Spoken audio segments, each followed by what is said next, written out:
I watched my wife die. At least, that's what everyone told me happened. For 6 years, I woke up every morning believing the ocean had swallowed her whole. No mercy, no witnesses, no second chances. 6 years of silence where her voice used to be. 6 years of sleeping alone in a bed meant for two. 6 years of asking God questions he never answered. And then today, in the middle of an ordinary afternoon, I saw her alive. She was laughing. Smiling. Standing beside another man. Her hand resting on a little boy's shoulder, like she had done thousands of times with our son when he was young. My name is Richard Coleman. I'm 55 years old. And before I tell you how a woman I buried 6 years ago walked back into my life, I want to ask you something. If stories like this move you, if they make you feel, remember, or question, please subscribe to this channel. And leave a comment telling me where you're watching from. Your city. Your country. And if you've ever lost someone in a way that never fully made sense, share that too. Sometimes strangers understand us better than the people closest to us. 6 years ago, my wife Evelyn and I boarded a cruise ship out of Miami. It was supposed to be a celebration. 33 years of marriage. 4 decades of shared birthdays, arguments over nothing, inside jokes no one else understood, and a love that had changed shape but never disappeared. We weren't the couple holding hands every second anymore. We were quieter than that. Comfortable. Familiar. The kind of marriage that doesn't need constant proof. At least, that's what I thought. The first 2 days were perfect. Sunsets that painted the ocean gold. Live music echoing across the deck at night. Evelyn laughed more than she had in years. I remember thinking the sea had given her back something life had slowly taken away. On the third night, the weather shifted. Nothing dramatic at first. Just a restless wind and waves that rocked the ship a little harder than usual. Evelyn hated rough water. She always had. Even small turbulence made her anxious. "I'm going back to the cabin," she told me after dinner. "You can stay if you want." I kissed her cheek and watched her walk away, never once imagining that would be the last time I'd see her alive. I stayed on deck, talking with a retired couple from Ohio about bad knees and even worse pensions. We laughed. Complained. Wasted time. When I finally returned to our cabin, the door was open. Her purse sat neatly on the bed. Her shoes were placed side by side, just like she always did. Her phone was plugged into the charger. But Evelyn was gone. At first I assumed she'd stepped out for air. Then minutes passed. Then an hour. I reported it to security. The mood changed instantly. Crew members began whispering into radios. Passengers were asked questions. The ship slowed. They searched everywhere. Every deck. Every hallway. Every camera angle. And then one of them sat me down and said the word that still makes my chest tighten even now. "Sir, we believe she may have fallen overboard." Fallen. As if a 40-year-old habit of caution had suddenly vanished. They said no one saw her. No alarms went off. No clear footage. Just the ocean. The captain spoke to me with a voice trained for tragedy. He said all the right things. He promised cooperation. He offered condolences before anything was even confirmed. By morning, they were calling her deceased. No body. No proof. Just paperwork. Do you know what it's like to mourn someone without seeing them one last time? It leaves a hole where certainty should be. Back home, people brought casseroles and said phrases they'd rehearsed in their heads. "She's in a better place. At least she didn't suffer. Time will heal." Time doesn't heal questions. The Coast Guard searched for days. Then weeks. Then not at all. They closed the case. Accidental drowning. That was it. I held a memorial service with an empty casket.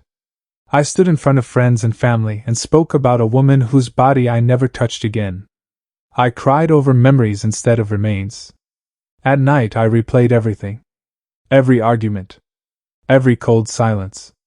Every moment I might have missed something. I blamed myself.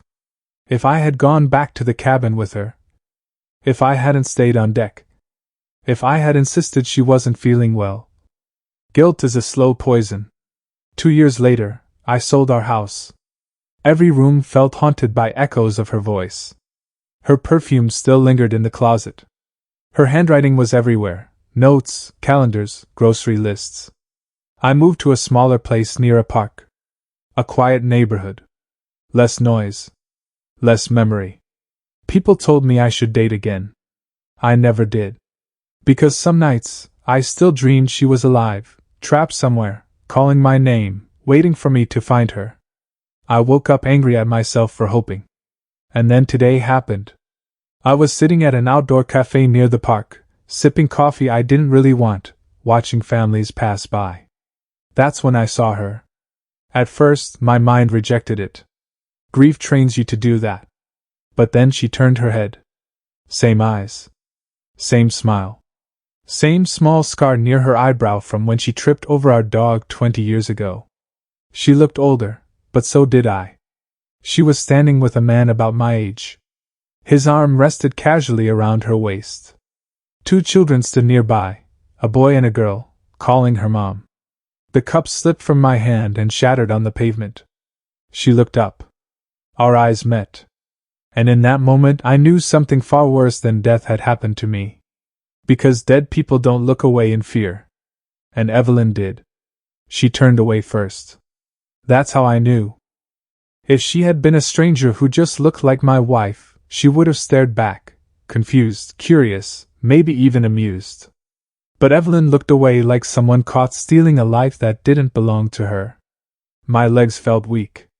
My heart was hammering so loud I could barely hear the sounds around me: children laughing, traffic passing, the clink of silverware from the cafe behind me. I stood up too fast. The chair scraped against the ground. The man beside her noticed. He tightened his arm around her waist, protective. Possessive. She whispered something to him. He nodded. And then they started walking away. Panic took over. "Evelyn!" I called out, my voice cracking in half. She froze. Slowly, too slowly, she turned around. For a moment, the world narrowed down to just the two of us. 40 years of marriage staring at 6 years of lies. "Richard," she said quietly. Hearing my name from her mouth felt like being punched in the chest. The man looked between us. "You know him?" he asked. She swallowed hard. "We need to go." I stepped closer. "You died," I said. "They told me you were dead." Her eyes filled with tears, but not surprise. Not confusion. Just fear. "Please," she whispered. "Not here." The children were watching now. The little boy held onto her coat. "Mom?" That word cut deeper than anything else. She turned to the man. "Take them to the car," she said. "I'll be right there." He hesitated. Looked at me again. Then at her. "You're sure?" She nodded. They walked away, the children glancing back like they could feel something heavy hanging in the air. Now it was just us. 6 years of silence stood between us like a wall. "You let me bury you," I said. "Do you have any idea what that did to me?" Her shoulders trembled. "I didn't know how else to survive." "By killing me instead?" I snapped. People were starting to stare. She gestured toward a bench near the park. "Please," she said. "Just sit. I'll explain. I owe you that much." I didn't want to sit. I wanted to scream. I wanted answers I should have had years ago. But I followed her. She sat first. Hands clasped tightly in her lap. Just like she used to do when she was nervous. "I didn't fall overboard," she began. "I know," I said. "I saw you walk away." Her eyes flicked up sharply. "I planned it," she admitted. "Not the way it happened exactly, but I planned to disappear." My stomach dropped. "Why?" I asked. "Why would you do that to us?" She took a long breath. "Because I was already gone." She told me things I never expected to hear. About the debt. About the man who had invested in her small side business without my knowledge. How it failed. How the debt snowballed. How threats started coming in, letters, calls, warnings that felt more dangerous each time. I didn't tell you because I didn't want you dragged into it, she said. They were talking about ruining lives, Richard. Ours. Our sons. So you chose to kill yourself? I asked bitterly. No, she said. I chose to protect you. The plan, she explained, wasn't death. It was escape. On the cruise, she met someone, another woman, who talked about starting over. New names. New lives. She said there were people who could help. Too easily. That should have been my first clue, she said. But desperation makes everything sound reasonable. She told me how to time it. Evelyn continued. When cameras were down. When the deck was empty. She said people disappear at sea all the time. I stared at her. And you just trusted her? I didn't have a choice. The night she vanished, she didn't jump. She said a crew member let her through a restricted area. A small boat waited in the shadows. She never saw his face clearly. I thought I was escaping debt, she said softly. But I was stepping into something worse. They took her passport. Her phone. Everything. For months she lived like a ghost, moving from place to place, working under the table, always afraid. I tried to contact you, she said quickly. Once. But they warned me. Said if I did, you'd pay for it. My hands curled into fists. And our son? I asked. You vanished from his life like he meant nothing. She broke down then. I watched him from a distance, she sobbed. Graduation. His wedding. I wasn't allowed near him. I wasn't allowed to exist. I felt anger, grief, and something darker twist together inside me. You let me believe you were dead, I said. You let me rot with guilt. I thought you'd move on, she whispered. I thought it would hurt less than knowing I chose to leave. Did it? I asked. She didn't answer. Instead, she wiped her tears and straightened her back. 2 years ago I met Daniel, she said. He didn't know who I was. He helped me. Protected me. Gave me a chance at a normal life. And the children? I asked quietly. They're his. From his first marriage. Their mother passed away. I exhaled slowly. So you replaced me, I said. No, she said firmly. I survived. Those words echoed in my head. Survived. While I mourned. While I aged. While I broke apart piece by piece. I came back because I thought it was safe now, she said. The people I was running from are gone. I finally thought, maybe I could live again. And what about me? I asked. She looked at me like she hadn't considered that part. I didn't expect to see you, she admitted. Not like this. I stood up. Then you shouldn't have come back, I said. Her face crumpled. Richard, I buried you, I said. I grieved you. I paid for your headstone. Her eyes widened. You put up a stone? Yes, I said. Because that's what you do when someone dies. She reached for my arm. I pulled away. I don't know what you want from me, I said. But I need time. She nodded. I understand. As I walked away, something cold settled in my chest. Because the more she talked, the more I realized something didn't add up. Too many helpers. Too many coincidences. Too clean an escape. And the look on her face when she first saw me. That wasn't shock. That was fear of being found. I didn't go home. I walked. Past the cafe. Past the park. Past families who laughed like the world had never betrayed them. My legs moved on their own, carrying a body that felt hollow. Evelyn was alive. Not a ghost. Not a miracle. A choice. That truth hurt more than her death ever did. By the time I reached my apartment, the sun was setting. I sat in the dark for a long time, staring at the wall where her photo used to hang. I'd taken it down years ago, thinking it might help me heal. It hadn't. Sleep didn't come that night. Every time I closed my eyes, I saw her turning away. Heard her calling those children, mine, with a voice that once belonged only to our family. By morning, grief had hardened into something else. Clarity. Her story didn't add up. I spent 30 years working in logistics and compliance. You don't survive that long without learning to spot patterns and lies. Debt collectors threatening disappearances? Crew members helping passengers vanish? Shadow boats waiting conveniently in the dark? That wasn't panic. That was organization. I dug out an old box from the closet. Inside were documents I hadn't touched in years: cruise paperwork, insurance forms, correspondence from the shipping company. At the bottom sat the death certificate. Cause of death: presumed drowning. Presumed. I called the cruise line. After being transferred 4 times, a woman with a professional voice told me the records were archived. I insisted. I used the tone I'd learned in boardrooms: calm, precise, impossible to dismiss. An hour later she called back. There was an internal review, she said carefully. Not public record. Why? I asked. Silence.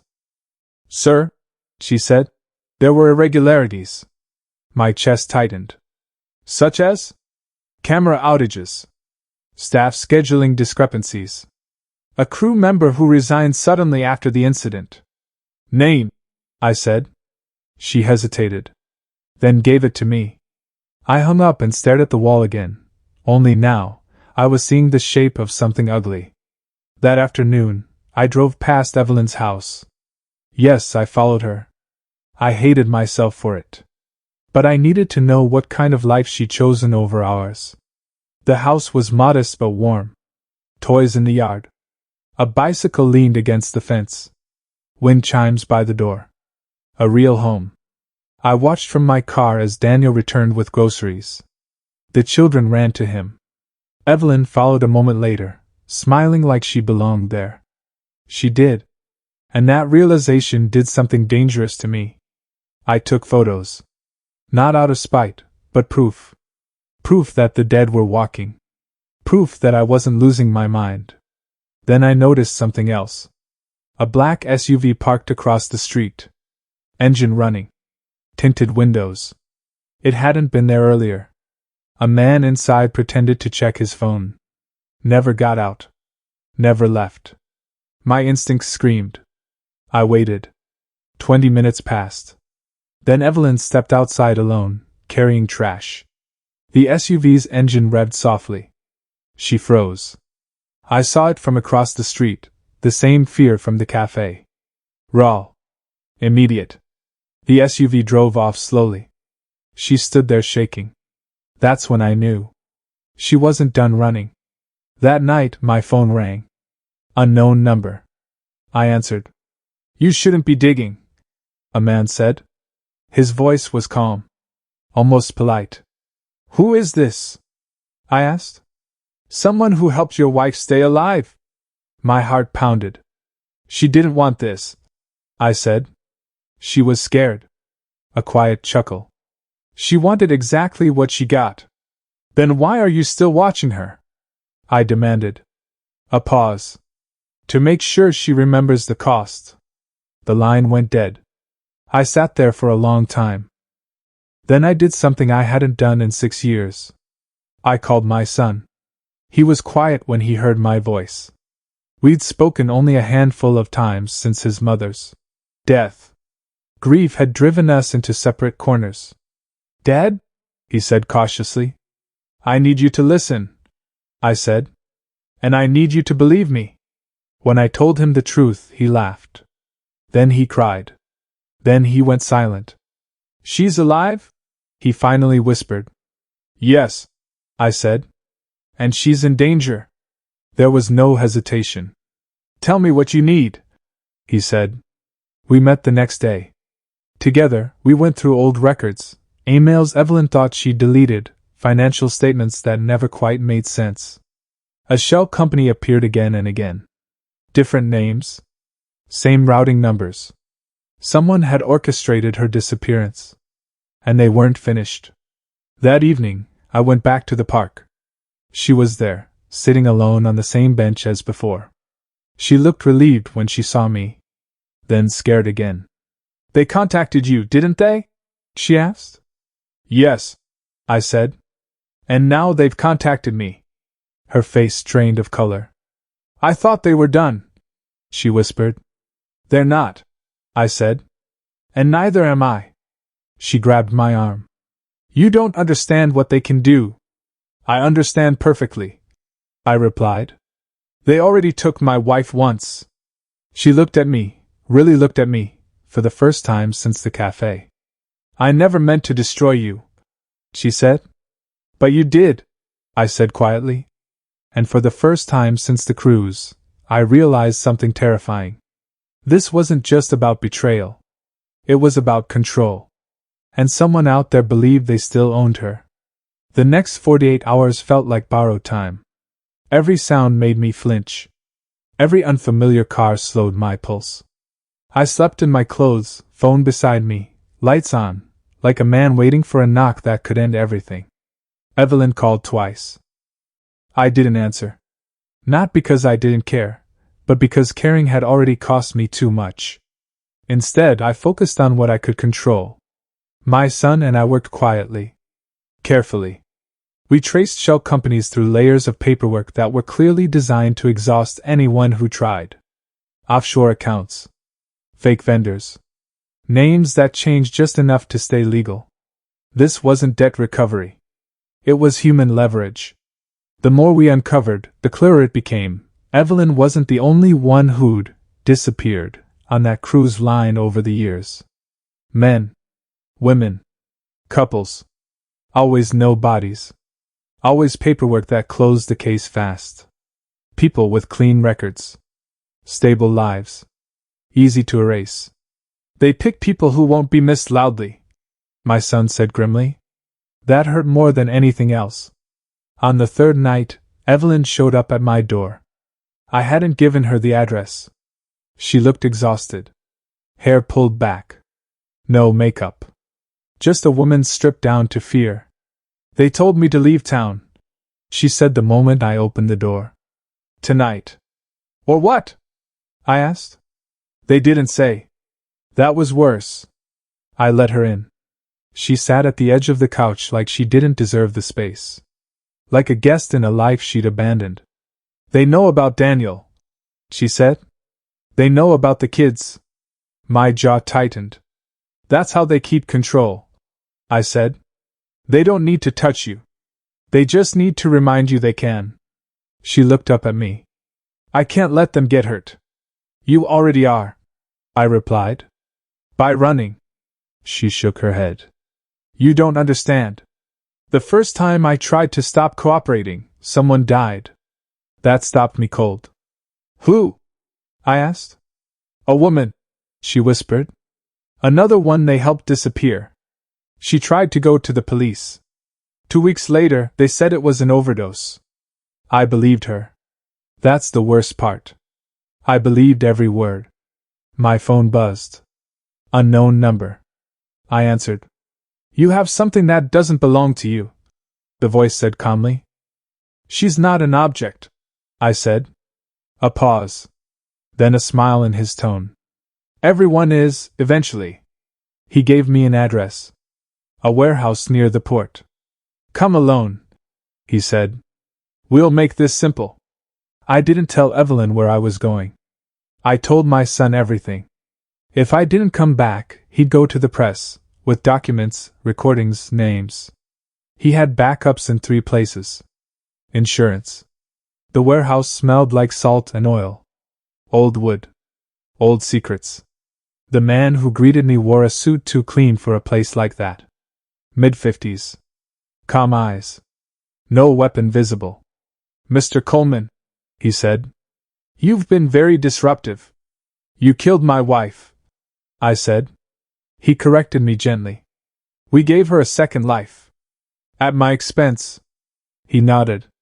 Collateral damage. He explained it like a business model. They didn't traffic bodies. They trafficked fear.